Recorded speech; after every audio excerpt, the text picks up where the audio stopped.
Ce jardin, j'aimerais tellement que ça soit notre cœur à chacun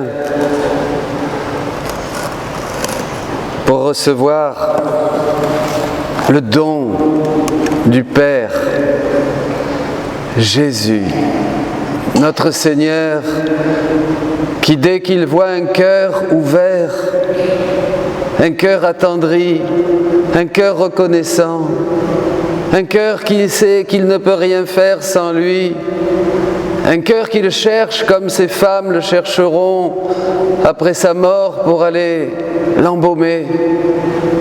Oui, c'est vrai ce qu'a dit Jésus, celui qui cherche trouve. Celui qui cherche le Seigneur le trouve, mes amis.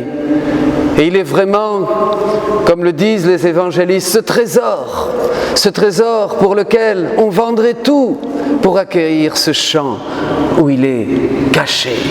Parce que, ô Dieu d'Israël, tu es un Dieu caché. Et en ce vendredi saint, bien sûr, Dieu est d'une manière toute particulière caché. Et cette liturgie est très belle. Je me souviens d'un prédicateur qui disait « c'est le plus beau jour de l'année », et c'est vrai, parce que c'est le jour du tout est accompli. Le Christ achève ici ce deuxième temps de l'histoire du monde, de l'histoire de l'homme avec Dieu. C'est extraordinaire. Vous savez, la Passion, on a l'habitude de la méditer de temps en temps, mais je vais vous dire, c'est tous les jours qu'il faudrait méditer la Passion, puisque tout nous vient de la Passion. Que ce soit saint Thomas d'Aquin qui disait que tous les biens nous viennent de la Passion du Christ, ou saint Alphonse de Liguori qui a fait de tellement belles pages sur tous les biens, toutes les grâces de la Passion du Christ, ou sainte Thérèse, ou la petite aussi, tous les saints ont médité la Passion du Christ, parce que c'est là, comme dit l'apôtre Paul, que sont cachés tous les trésors de la science et de la sagesse de Dieu. Dans le Christ, tout est dans le Christ. Jean de la Croix dit qu'il est une mine, que plus on va en train, plus on entre, plus on essaye de creuser, plus on découvre de trésors et de trésors. Bien sûr, il est la lumière du monde, il est la lumière de l'homme, il est notre tout, il est celui que nous adorerons éternellement dans la gloire. Vendredi saint. Il y a tant de choses à dire, bien sûr, mais je veux quand même en profiter. Les gens, notre peuple n'est pas assez formé, n'est pas assez enseigné sur cette science de la croix. On a beaucoup d'idées et on ne comprend pas grand-chose. Pourtant, c'est tellement beau. La croix prépare à ce qu'il sera demain le triomphe de la rédemption, c'est-à-dire la résurrection de Jésus, bien sûr. Je vais toucher 3 petits points. Que notre cœur s'ouvre, que nous soyons visités par la grâce du Saint-Esprit pour nous permettre de faire de cette passion de Jésus et de cette célébration un aliment, une nourriture qui nous achemine vers la vie éternelle dans ce bref temps que nous avons de la vie. D'abord, le Christ a été défiguré pour nous et par nous. Pour nous et par nous. Ensuite, il y a un grand changement. La rédemption n'était pas quelque chose qui était prévu par Dieu. Enfin oui, si vous le voulez, puisque Dieu, dans un seul acte, a absolument présent toute l'histoire, dans son acte, dans son éternité. Mais enfin, vous comprenez, nous sommes obligés de balbutier des petites choses pour essayer de comprendre ce qui s'est passé. Et enfin, eh bien, pour moi, vivre c'est le Christ, dira saint Paul. L'homme revient au plan original qui était prévu pour lui depuis toute éternité. C'est très important pour nous. Pourquoi ? Parce que nous sommes ici, mais encore peu de temps. Comme Jésus le dit, je suis ici pour peu de temps, vous ne me verrez plus et vous me reverrez de nouveau. Nous aussi, nous sommes ici pour peu de temps. Donc voyez, il est d'une très grande importance de savoir pourquoi le Christ se donne à nous et qu'est-ce que nous devons faire.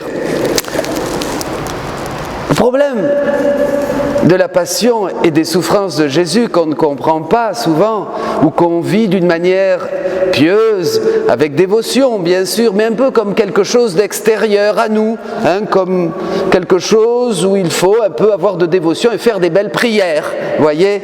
C'est qu'on ne comprend pas le plan de Dieu dans l'histoire avec l'homme. On oublie que le plan initial de Dieu, ce n'était pas de venir souffrir.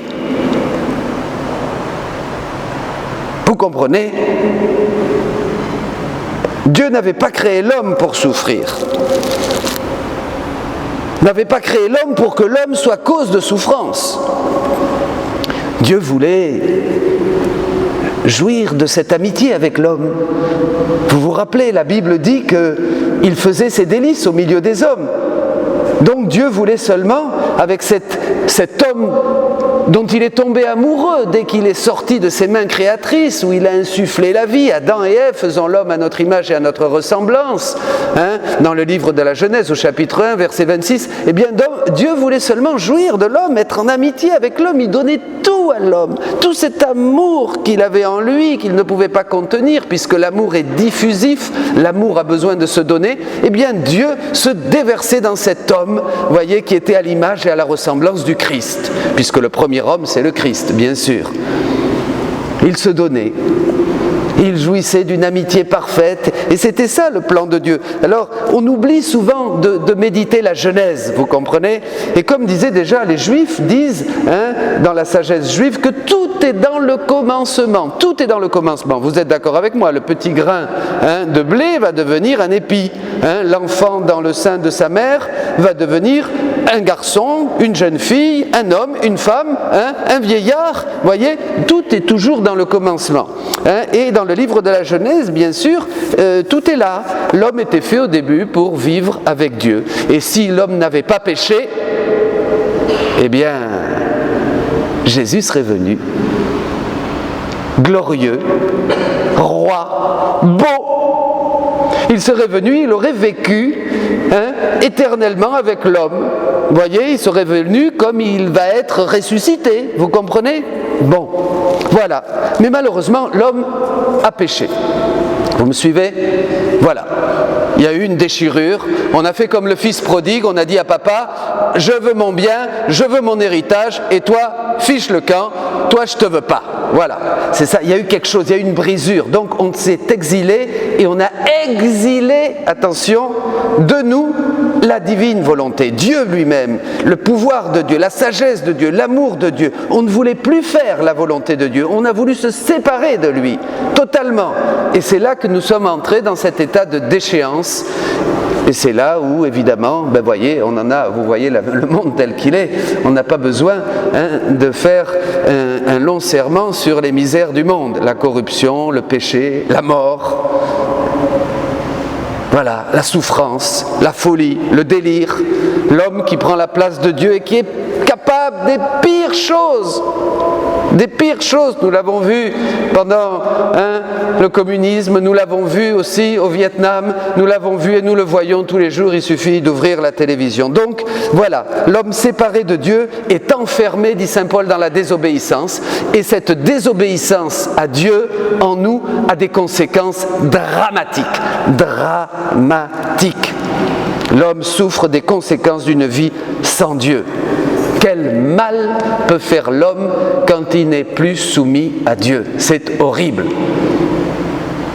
Alors, eh bien, l'épître aux Philippiens dit, chapitre 2, verset 6, que le Fils va se faire obéissant. Nous avons désobéi et lui va se faire obéissant.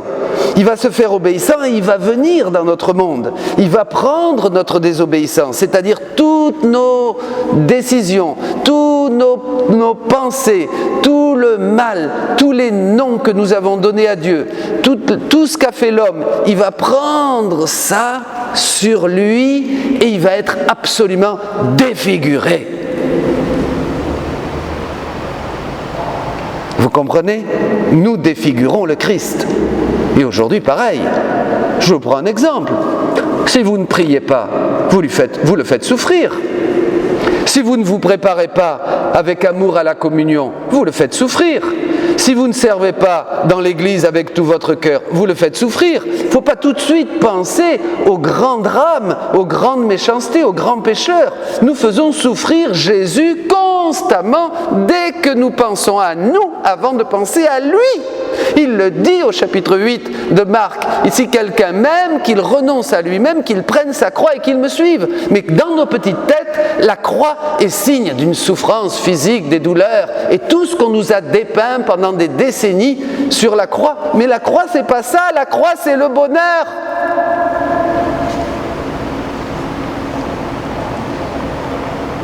La croix est, comme dit saint Paul, une odeur de mort pour ceux qui se perdent.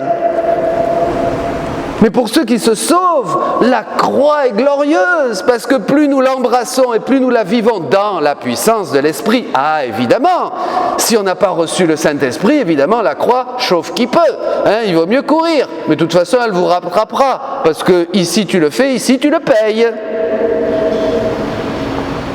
Moi, je dis toujours, la vie, finalement, est une maladie terminale, mortelle. Bien sûr. Vous comprenez? Donc ça ne sert à rien de fuir la croix. On ne fait que souffrir davantage. C'est ce que le monde ne comprend pas. Mais vous avez la sagesse et l'intelligence de Dieu. Ce qui est folie pour les Juifs, scandale pour les Juifs et folie pour les Grecs, dit saint Paul, nous savons que c'est la sagesse de Dieu. Parce qu'il plut à Dieu, dit l'apôtre, de nous prêcher le salut par un Christ crucifié. Bon, tout ça on le sait, c'est merveilleux, gloire et louange au Seigneur. Alors, qu'est-ce qui se passe? Jésus descend. Vous vous rappelez l'hymne aux Philippiens, chapitre 2, versets 2, 6 à 8? Il a pris l'aspect d'un homme.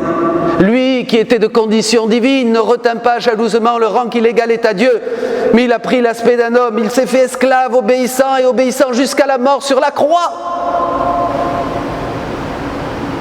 Il est descendu. Et il est devenu quoi? L'agneau. Comme on l'a écouté, qui prend le péché, qui prend ton péché.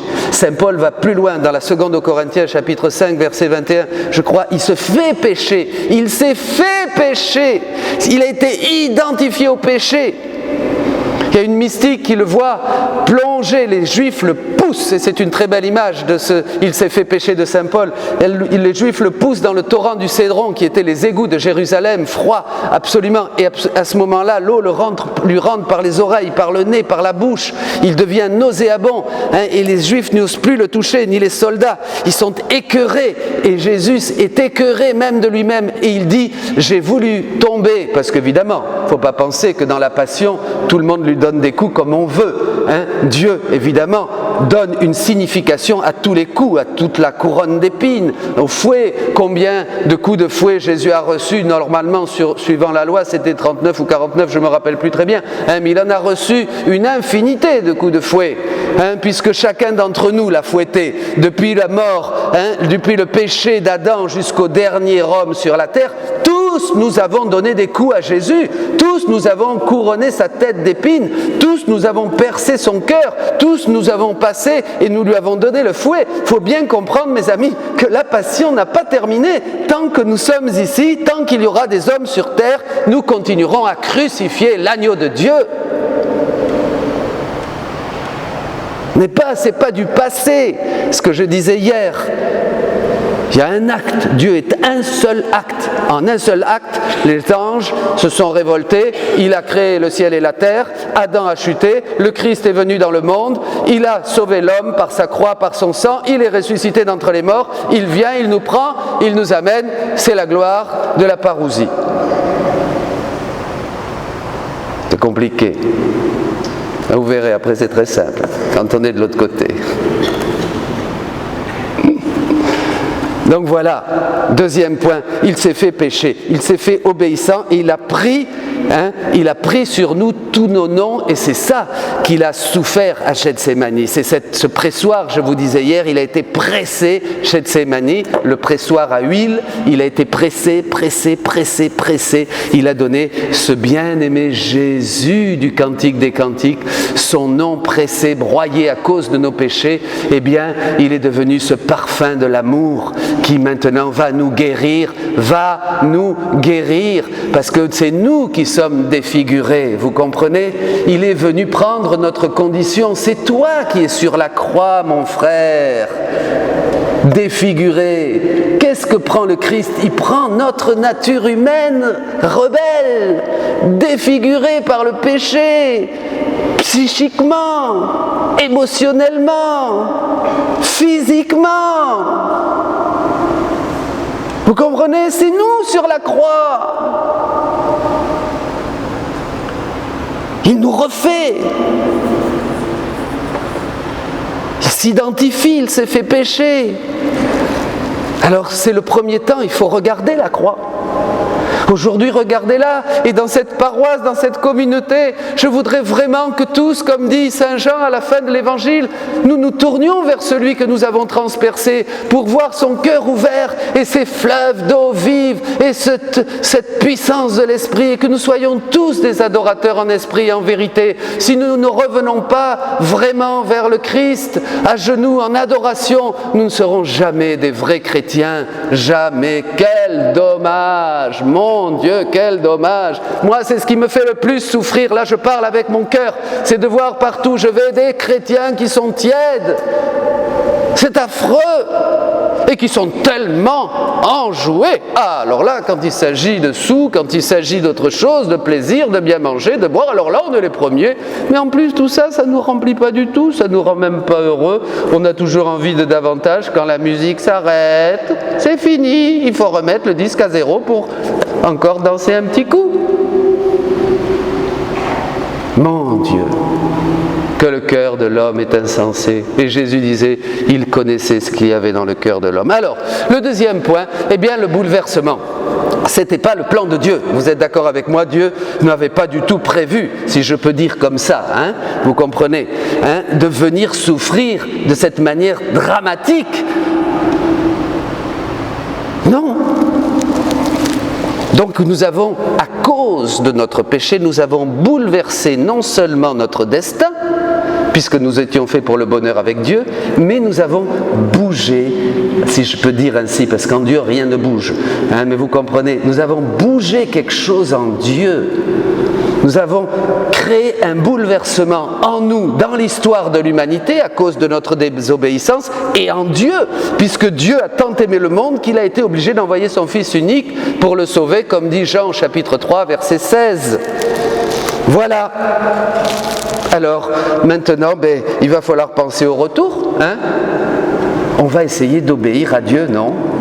Si tous nous avons été enfermés à cause de la désobéissance d'Adam dans le péché avec ses conséquences dramatiques, regardez le monde, allumez la télé, eh bien maintenant, vous savez que vous pouvez faire descendre le règne de Dieu sur la terre. Jésus l'a dit. Est-ce que vous voulez bosser pour Jésus? Est-ce que vous voulez le consoler aussi? Jésus a besoin de notre tendresse, de notre amour. Nous, on croit que c'est des petites prières comme ça qui lui font plaisir. Mais non, il veut que tu lui dises « Je t'aime, Jésus, et je te remercie pour ce que tu as fait pour moi.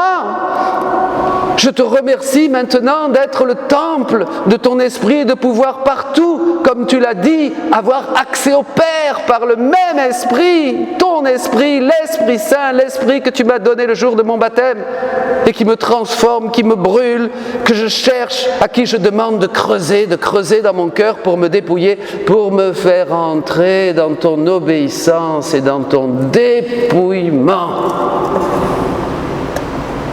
On va être tous dépouillés le jour de notre mort. Mais on peut commencer. L'apôtre Paul, dans la parole, il est écrit « Je meurs chaque jour ». Le pape François nous disait « Parlez-leur de la mort, parlez-leur de la mort », il nous dit dans ses catéchèses. Pourquoi? Parce que ça vous remet les pieds dans les sandales. Ça vous fait voir que finalement la vie c'est très relatif, vous savez. Oh là là, regardez le monde comme il est dans l'ignorance. Il ne pense qu'une chose, c'est à la vie sensible et surtout au plaisir du corps. Parce que pour le monde, il n'y a que le corps. Et le corps, dans le Christ, il meurt. Vous êtes d'accord? Nous sommes faits pour l'esprit. Nous sommes faits pour la vie éternelle. Quel bonheur! C'est ça qui nous rend heureux. Alors, eh bien, la rédemption, ce n'était pas prévu, mes amis. Pour ça, rendez grâce à Dieu aujourd'hui quand vous allez baiser cette croix. Rendez-lui grâce. Dis Jésus, merci. Merci Jésus pour ce que tu as fait. T'es venu, tu ne m'as pas laissé dans la mouise.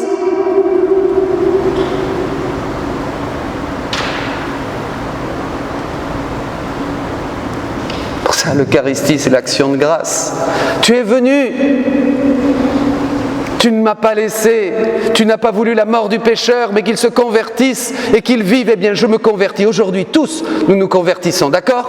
Tous ceux qui sont là, tous ceux qui écoutent, tous, aujourd'hui, vous donnez comme dans un très beau chant que je connais, nous rendons, nous nous mettons totalement, nous nous livrons à la croix et nous disons à Jésus, fais de moi ce que tu veux, je suis là, fais de moi ce que tu veux, je m'abandonne à toi totalement. Ça, c'est la première prière qu'il faut faire pour commencer à être chrétien. Tant qu'on n'a pas fait ça, ça ne marche pas avec Dieu. Il ne vous prendra pas au sérieux. Comme un homme ou une femme qui vont se marier. Pour qu'il y ait le jour des consentements, il faut qu'il y ait pleine liberté. Et vraiment, il faut se marier amoureux. Sinon, ça ne sert à rien. À rien. Et avec Dieu, c'est la même chose. Si vous voulez, avec Dieu, vivre quelque chose, il faut vraiment être fou de Dieu. Il faut être amoureux de lui. Si vous n'avez pas l'amour, demandez-le. Vous verrez. Je vous dis des choses. Vous verrez de l'autre côté que c'est vrai. Vous vous souviendrez. Bien sûr. Alors, eh bien, c'est le temps du remède, donc profitons de toutes les grâces de Jésus, toutes les grâces, l'Eucharistie, la parole, le Saint-Esprit en nous, la parole de Dieu, les frères, vivre ensemble, en communauté, tout, l'Église, en un mot, l'Église, une sainte catholique et apostolique. Profitons de toute cette vérité, de toute la tradition, de tout ce que nous ont dit nos saints pères, les prophètes, bien sûr, mais aussi tous les saints, les docteurs, les papes. C'est l'Église, c'est la grande barque, avec ses richesses et ses pauvretés, mais c'est là qu'on guérit. C'est dans l'Église qu'on guérit. C'est dans l'Église qu'on reçoit Jésus. C'est dans l'Église qu'on devient frère et qu'on reçoit le pardon. Venez à l'Église. Regardez, il n'y en a pas beaucoup à l'Église. Mais oui, ils ne savent pas, ils n'ont pas compris. Bienheureux, vous, bienheureux. Vous avez reçu davantage, il vous sera aussi demandé davantage. C'est ce que dit Jésus. Vous avez une grande chance d'être ici. Vous entendez, mes frères ? Vous avez une grande chance d'être ici. Ne vous plaignez pas quand le curé vous demande un coup de main pour évangéliser. Dites tous oui. Vous vous rendez compte ce que vous avez reçu de Dieu ? C'est fou. Vous êtes ici. Ce sont des millions qui sont dehors, perdus, qui ne connaissent pas le Christ. Pour moi, vivre, c'est le Christ. Et je termine. Eh bien, une fois que nous savons ça, Jésus dit dans Jean 10, je suis venu pour que vous ayez la vie et la vie abondante. Eh bien, vous dites oui au Christ. Et à ce moment-là, c'est la déification de l'homme. On revient au plan initial. La rédemption accomplie son travail. Jésus nous sauve pour que nous revenions avec le Père dans l'intimité de Dieu, dans la gloire de Dieu, dans la paix de Dieu, dans la joie de Dieu, dans le bonheur de Dieu, dans la communion avec Dieu. C'est-à-dire vivre une vie avec Jésus tous les jours, comme un homme et une femme qui s'aiment encore. Vivre vraiment notre vie intime avec le Seigneur. Mais c'est ça le bonheur, il n'y a pas d'autre bonheur que ça. Le bonheur, c'est pas de t'occuper de tes salades ou de ta voiture ou de ta future télévision. Le bonheur, c'est d'être avec Jésus. Le reste, il nous le dit, vous sera donné par surcroît.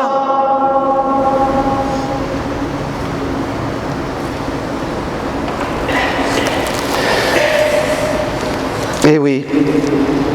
Alors là, nous faisons notre bonheur et le bonheur de Dieu. Et je vais dire quelque chose qui est un peu forcé, mais vous comprendrez.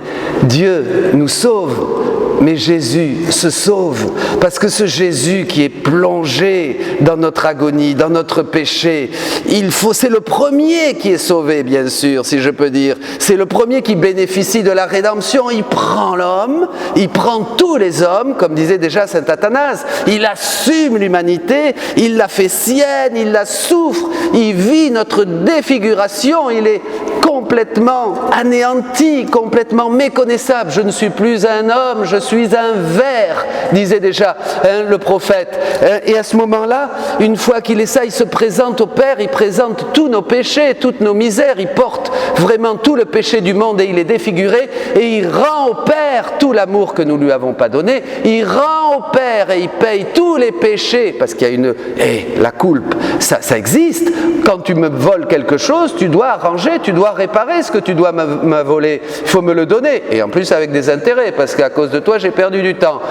Bon, mais enfin, voyez l'image. Il rend au Père, bien sûr, tout ce que nous lui avons volé et il dit au Père, voilà tes enfants. J'ai tout payé pour eux. C'est fait. J'ai tout payé. Papa, regarde comme ils sont beaux. Et alors vous êtes là. Eh bien, qu'est-ce que vous faites? Eh bien, vous dites merci. Il a tout fait. Tout est accompli. Vous comprenez? Qu'est-ce qu'il faut faire maintenant? Mais seulement vous couler en Jésus, entrer en Jésus, prendre la prière de Jésus, prendre le cœur de Jésus, comme nous l'enseigne la Vierge Marie, prendre les mains de Jésus, les pieds, tout Jésus. Jésus est à nous. Il nous a été donné. Il nous a été donné. Vous comprenez? C'est le don, c'est la grâce. Il n'y a pas plus grand, il n'y a pas plus beau, c'est merveilleux. Prenez Jésus aujourd'hui, je vous en supplie. Faites quelque chose. Ne le laissez pas. Là, je parle en sérieux. Ne le laissez pas. On laisse Jésus souffrir. On s'en fiche de Jésus. Il y en a très peu qui sont convaincus. Il y en a très peu qui prennent au sérieux les souffrances du Christ aujourd'hui. Il y en a très peu. C'est horrible. Il souffre.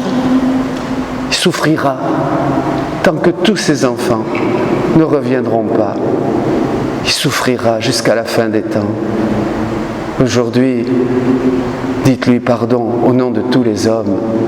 Dites-lui merci au nom de tous les hommes. Embrassez-le, prenez-le, chérissez-le. C'est votre bien-aimé, c'est notre Sauveur, c'est notre petit Jésus, c'est notre Dieu grand, tout-puissant, merveilleux. Merci Jésus, merci.